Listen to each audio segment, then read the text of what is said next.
accepting what is always the path of thriving.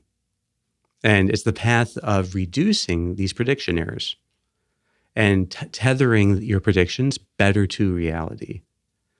So to be open to the sensation of what it is. Now, there's also thalamic gating, and there's a lot of other mechanisms going on, but this is such a kind of primordial way of having an effect, of affecting sensation itself.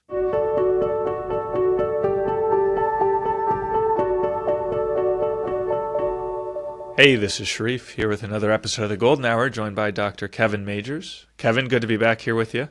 Hey, Sharif, thanks for having me back. Absolutely, anytime. Well, Kevin, I wanted to talk to you today about predictions. Okay, so the way the brain makes predictions, because this has been coming up a lot in the work that I've been doing, talking with people. And so how's that sound as a general topic? I thought you were going to mention it. Yeah, and you predicted it. So basically the idea, as I understand it, and maybe you can help me get some of the nuances here. I like to use the example of if you're tired in the afternoon. Sometimes people get tired in the afternoon after work in the morning. And I tell people that when the tiredness in the afternoon is your brain making a prediction that you're going to rest or take a nap or something like that. And it's making that prediction based on past behavior. It's not necessarily your brain observing that you're depleted of energy and therefore you need to restore your energy. So it's not a sign that really you do need to take a nap. It's just your brain kind of predicting that you will take a nap, and therefore the tiredness is preparing you to go to sleep. Or I don't know if napping and going to sleep, that's kind of extreme, but to in some way back off of the work or something like that. So does that make sense Yeah, it does. And I think that's a good starting point for talking about it. It fits with what Lisa Feldman Barrett, who's a professor here at Northeastern, talks about the feeling of thirst.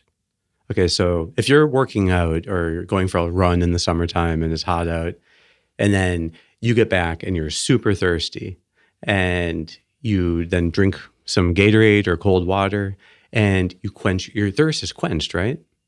Well, it takes like 20 minutes for what you ingested to go into your bloodstream and actually affect the salinity of your blood, the osmolality of your blood. So this is all predictions you're experiencing. In fact, your brain is projecting into the future the need for water, and that's what thirst is. So, and getting you ready to drink. And then as soon as you drink, it essentially is predicting satiety. And so you end up feeling better, even though nothing in your body has changed except you've put water into your stomach. But it feels like you solve the thirst when you're thirsty and you drink. But it's interesting so this is all the idea that sensation that we have is really it's the effect of the predictions that we make then being corrected with the reality that we're encountering. So it's not all in our head.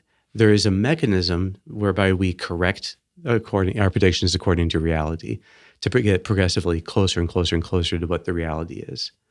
But it's this is when people think about how senses work, take the most simple sense. Okay, use sight as an example. People think that your retinas are doing something, and then that's is getting the light in from outside of your body, and then that's like traveling down your optic nerve, heading towards your occipital cortex, where eventually it gets packaged and put together, and you have all these recognizable things that happen. In that model, you would think that most of sensation involves a message going from the eye to the brain, right? That's like the naive view of sensation, you could say. That just means like that's or you could say this the older view of sensation. What that had a hard time accounting for is the fact that there may be as many as 4 times as many wires going from the brain to the eye compared to that going from the eye to the brain. So in fact, most of the activity is the brain going to the organ, and only a small part of it is from the organ to the brain. So what that means is that when it comes to vision, in fact, your brain is sending down to your eye a huge amount of information about what it expects to receive. And then you're able to do a much more efficient job then of processing the signal. The processing is actually just error correcting, so that you are correcting what is coming in. Like essentially, it's like you have a hallucination that is vision, and the hallucination is then corrected to reality. And that ends up being an enormously more efficient way of doing it. So you can sometimes think you saw something, and then just with a little more attention, you realize you didn't. Initially it was projected there, and then with a little more attention, okay, then it went away. Wow, that's a fascinating take on. So then, I guess kind of a little bit of a practical question on, say, jumping back to the case of sleep, is how do you distinguish between these two? That is your brain making a prediction, or it's the reality? So I suppose in the case of sight, it's hard to kind of distinguish what's the brain producing this sensation versus the eye, although you try to pay attention a little bit more closely. And then in the case of feeling tired in the afternoon, surely at some point someone actually is, if they didn't get much sleep the night before, then they're actually are depleted of energy in the afternoon. So how do you know that, okay, I'm depleted and I need to rest, versus this is just my brain making an errant prediction? Yeah, there always is going to be both elements. Okay, there's something real, but then there can be an amplification of that signal based on the predictions that your brain has. Where this comes in most clearly is in pain. So, by the way, a book that talks about all of this is Andy Clark, The Experience Machine. And so a lot of what I'm saying, even the Lisa Barrett Feldman quote about thirst, she talks about that in her book, How Emotions Are Made, but he also talks about that exact example in his book, The Experience Machine. So he's a professor at the University of Edinburgh. He's a cognitive neuroscientist, or really more of a philosopher, actually, that does neuroscience and writes about neuroscience. But he talks about pain this way, that, okay, so traditionally, there were two categories of pain. Either pain comes from tissue damage or pain comes from nerve damage. Okay, so tissue damage being the extreme, but it's like there's something harming a tissue, and so that's what pain is. Like if you cut yourself, okay, now you feel the pain of the cut. That's the kind of pain. That's like primary pain. But then you could have this other kind of pain, which people have with certain conditions, like in diabetes. You can have neuropathic pain, which is that there's something wrong in the nerve itself, and that's why you get pain. But then it got to be recognized that there are these syndromes of pain where there's no tissue damage and there's no nerve damage, but there seems to be still this, it can be crippling experience of pain. And that is what you could call predicted pain. That it can happen that the prediction of pain is so strong that the noise on your neural circuits gets interpreted as pain signal, and you feel it as pain. So the British Medical Journal had this famous case of a guy who had a construction worker jumped off a platform right onto a 15-centimeter nail, and it went right through his shoe. And he was in intense pain and had to be rushed to the hospital, and they gave him fentanyl and other pain meds that had no effect. It was so extreme, the pain. And then when they get him into surgery, they remove the shoe, and in fact, the nail didn't go through his foot at all. It went right between his big toe and the next toe. So it didn't pierce skin. But the guy had experienced this intense pain that was so bad that even fentanyl didn't make it better. So the visual cue of seeing a nail going through his foot was so strong that the pain was immediate. So that's predicted pain. But I've treated people with predicted pain syndromes, and I've had people that were unable to work because the pain was so intense. like standing on their feet was so intense that they couldn't stand anymore, or sitting was so intense, or both, and they had to keep alternating. Interesting to see then that the prediction that you have of the pain that's there is not guaranteed to be a vicious cycle. It doesn't have to be this kind of vicious cycle. The solution, the way out of the vicious cycle, is to pay more deliberate attention to the signal itself. Open up your attention as widely as you can to what is, right in where the signal is coming from. So attention is essentially a kind of adjusting of how strongly you're making a prediction. So it's the adjustment of what's called precision weightings to a certain prediction. The more you pay attention to something, you are like activating the opposite pathway. So like the prediction carries the pain seemingly to the part, but attention opens up to carry the signal from the part back to the brain. So you end up doing this kind of prediction error correcting simply by attending. So as you open up then to the chronic pain, whatever it was, that in itself allows the brain to adjust its predictions down, down, down, down, down gradually. So for this third kind of pain, which technically they call nosoplastic pain, but you can call it predicted pain. So the treatment for it is mindfulness of the pain. And it can be very powerful and it can work very fast. So we used to think of these kind of pain disorders as being intractable. Now we see them actually as highly treatable. Mm-hmm. So, okay, that's very interesting. So first, the example of the nail is totally fascinating. So now if you're tired in the afternoon, I keep coming back to this example. So then you're saying, okay, in some way your brain is predicting tiredness, and what you want to do is attend to that, and then you'll kind of take in more of the reality of the situation, and then you'll be able to better assess, am I actually tired or not? And so I think one thing people might do is think, oh, I just have to push through this. Like I feel tired, but I just gotta go. And so you're almost saying that that's not a good response, because pushing through and just ignoring the sensation, you're not really opening up your attention to what is. And so you're still working off your brain's prediction. And so you're not really getting the real situation. Is that? Yeah. And this relates, I think that's exactly right. So I think that would be, so that accepting what is always the path of thriving. And it's the path of reducing these prediction errors and tethering your predictions better to reality.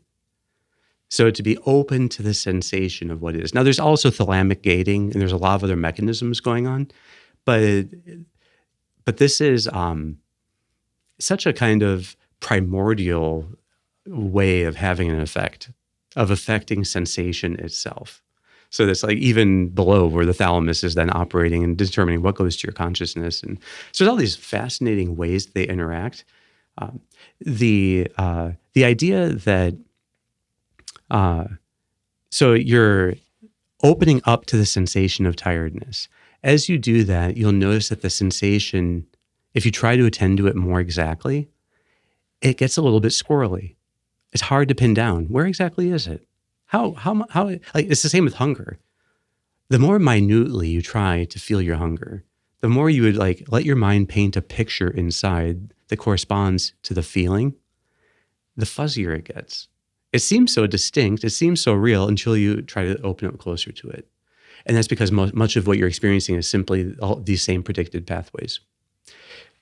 Perhaps this is why people who are depressed find that they feel energized after mindfulness. It's a very common finding in my practice that when people who are depressed do mindfulness, they feel energized. But I think it's because so much of the tired and heaviness that they were feeling was all predicted tiredness and heaviness. And simply attending to their body and doing a body scan as their body actually is corrects that prediction error and allows them to, in fact, feel the inherent energy that the body in fact does have. Because when people are depressed, their bodies aren't producing fewer joules of energy. It's like, the energy is actually the same. So they feel that they have no energy, but in fact, their cells have energy. Their mitochondria are still working. And maybe there's an issue with maybe not working as well, but they're still basically working. Just to say that predictions have such an important role in our experience, and mindfulness and attention, to the sensation itself can bring them back to adjust them to reality. Mm-hmm. Awesome. Hey, Kevin, I wanted to move on to a somewhat related topic, but slightly different. But I mean, can we do the sound exercise? Yeah. I love this example, which is, it's called sine wave speech. And it gives a very concrete experience of what it's like to have prediction error. So that you here, instead of explaining, I'll just play it. Listen to this.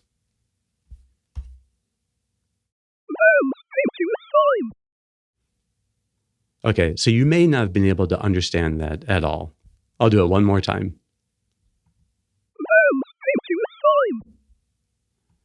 Okay, now listen to the original.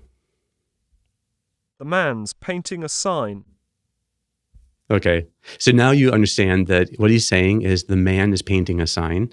This gives you then a model. Now you have the model, and with that model, your brain can connect more to the original to the one that I played. Let me play it again. See if you can hear it now.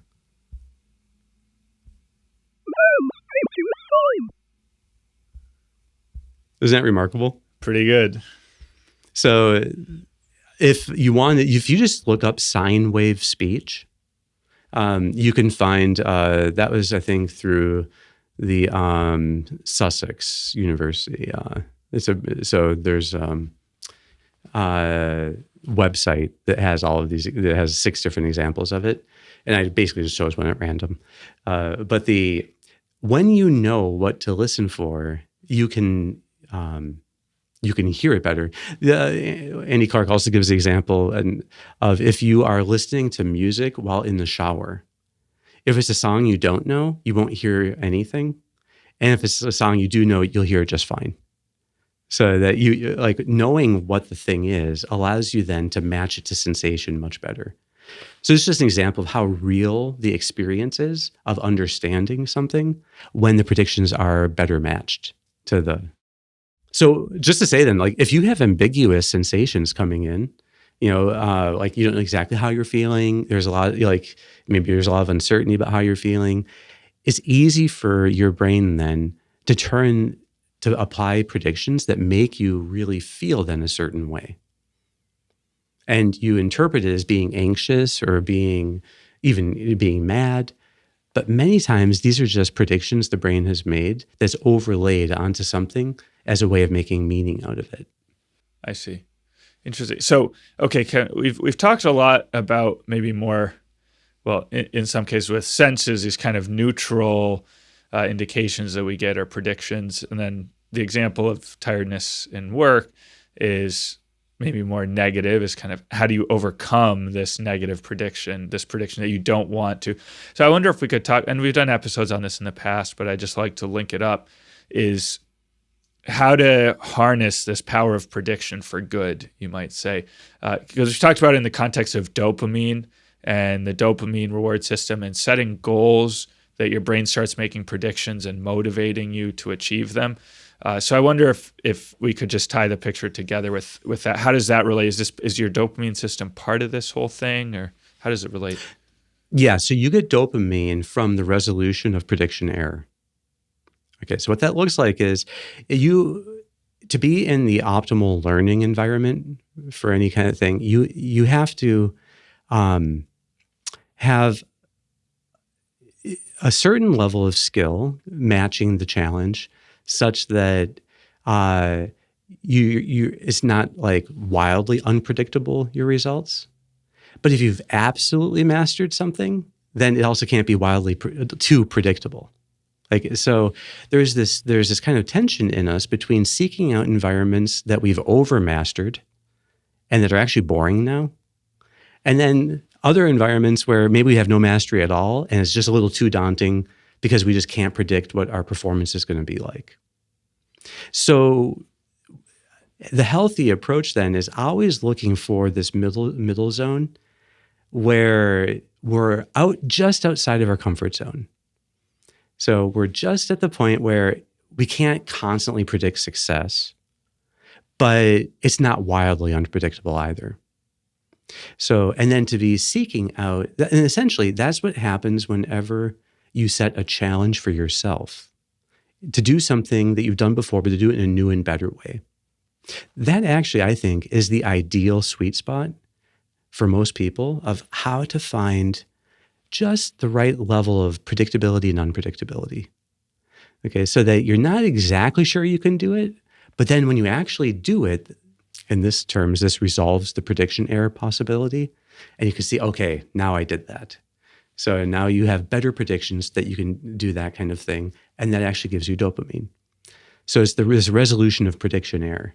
So now if you just kept then doing the exact same things after that, it would get boring again because it's now become the success is too predictable. So you keep looking for ways to challenge yourself so that you're not totally sure you're going to be able to do it or not.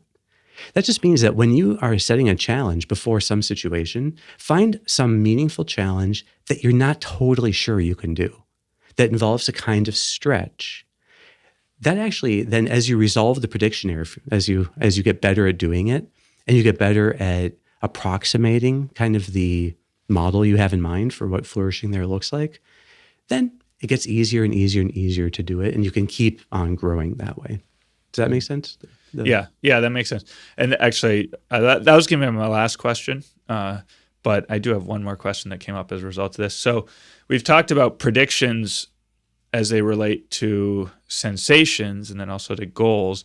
And then as you were speaking, it reminded me of fixed mindset, growth mindset, and labeling yourself. And it occurred to me that, well, when you label yourself, your brain is going to start making predictions based on that label. Well, I'm just not good at such and such, so if I do that, I'm going to fail. So I wonder how thoughts or beliefs about yourself fit into this prediction dynamic. Yeah, I think beliefs about yourself are predictions. So that is going to necessarily limit what you are able to experience. So even if you had a belief, let's say that you just can't handle so-and-so, like there's a person who, well, then you're not going to try new behaviors. You're not going to challenge yourself to deal with this person in some new and better way. You're not going to find a way for that person to bring out your best, and you can't bring out their best. So then actually nothing is changing. And so in fact, then you turn that prediction into a self-fulfilling prophecy. So what we want to do is to be able to acknowledge the difficulties. That, okay, this is someone who maybe I normally have a harder time dealing with, but then to have a more exploratory, playful approach to it. Like, what could I do differently? Like, how could I be better here? So I think what a growth mindset gives us is a sense that something will get easier with practice. So that we're going to get better and better at predicting and accomplishing success. Some way of flourishing in that. Some kind of new way of acting that is more in accord with our highest ideals. So we always want to be bringing then, our ideals into the actions that we're doing, so we can stretch ourselves in them. And that always means letting go of these kind of predictions and self-fulfilling prophecies. We're aware of them. We can understand how they operate, but at the same time, then we can get out of the comfort zone so we can start forming new predictions that are better predictive of actual flourishing. Wonderful, Kevin. Well, I think that's a great note for us to end on here today. All right, Sharif. Thanks a lot for your questions. Awesome. Thanks so much. We'll be back next week.